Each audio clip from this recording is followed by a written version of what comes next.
আমরা কপালে তিলক পরি, মাথায় শিখা রাখি, গলায় তুলসীর মালা পরি, আমরা মনে মনে ভাবি আমাদের থেকে বড় ভক্ত বুঝি এই গ্রামে আর কেউ নেই, নাকি গো? বৈষ্ণব হওয়া এত মুখের কথা কি বাবা? বৈষ্ণব হইতে মনে ছিল বড় সাধ, তৃণদপি শ্লোকেতে আমি পড়ে গেলাম বাদ। আপনি বাজারে যাবেন, মাত্র 500টা টাকা খরচা করলেই বৈষ্ণব হওয়া যায়। আপনি একটা ধুতি কিনবেন, একটু তিলক রচনা করবেন, একটা নামাবলী নেবেন, গলায় তুলসীর মালা পরবেন, দেখবেন গ্রামের সবাই আপনাকে প্রণাম করতে ছুটে আসছে। এই যে কীর্তনের আসরে আমরা যখন দাঁড়াই, আমার মায়ের বয়সী, বাবার বয়সী ভক্তরা এসে পা দুটো জড়িয়ে ধরে আপনারা আমাকে প্রণাম করতে আসছেন। আমাকে প্রণাম করে আপনাদের যে কতটা পুণ্য হচ্ছে বাবা সেটা আমি জানবো না, কিন্তু আপনাদের মতো ভক্তদের প্রণাম নিতে গিয়ে আমার কিন্তু নরকে যাওয়ার পথটা আপনারাই তৈরি করে রাখছেন। কিন্তু বৈষ্ণবের কোনো আচরণ আমার মধ্যে নাই।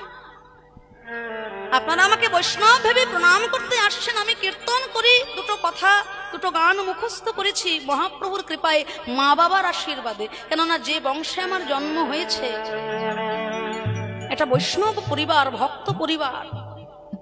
আপনারা সকলে জানেন আমার বাবা কীর্তন শিক্ষক পণ্ডিত শ্রী অনিল কুমার ভট্টাচার্য মহাশয়, আমার ছোট কাকা কীর্তন সম্রাট শ্রী সুমন ভট্টাচার্য মহাশয়।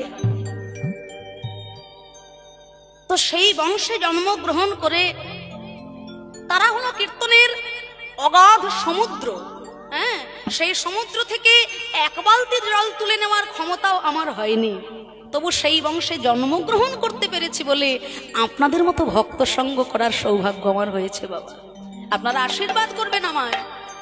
আবার কোনোদিন যদি এই জগতের বুকে আমার মানুষ রূপে জন্ম হয়, এইরকম বাবা মায়ের ঘরে এইরকম ভক্ত পরিবারেই যেন আমার জন্ম হয়। আহা, আমার বাবার কোল থেকে সেই 5 বছর বয়সে আমার কীর্তনের আসরে ওঠা। কখনো কীর্তনের আসরে গান গাইতে গাইতে ঘুম পেয়ে যেত, বাবার কোলে ঘুমিয়ে পড়তাম। যে সময় আমার মুখের ভাষাও পরিষ্কারভাবে ফোটেনি, বাবা তখন থেকে আমাকে বৈষ্ণব পদাবলী শেখাচ্ছেন। রজনীক সেই জাগি শচী নন্দন শুনইতে অলিপিক ওড়াব। আমি বলছি অলিপিক ওড়াব, বাবা বলছেন না বাবা অলিপিক রাব। আমার মুখে উচ্চারণ হতো না। সেই সময় থেকে বাবা আমাকে কোলে করে নিয়ে